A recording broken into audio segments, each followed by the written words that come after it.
చలికాలంలో వెచ్చగా ఉంటుందా ఎండను చూస్తే చలి వేస్తుందా ఓహో,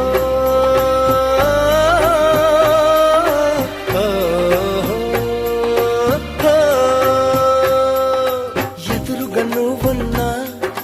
విరహం పుడుతోంది ఏ నిజమైన కలగా ఉంది విసుగేతో కలిగింది దిగులేతో పెరిగింది అసలేతో జరిగింది మతి కాస్త పోయింది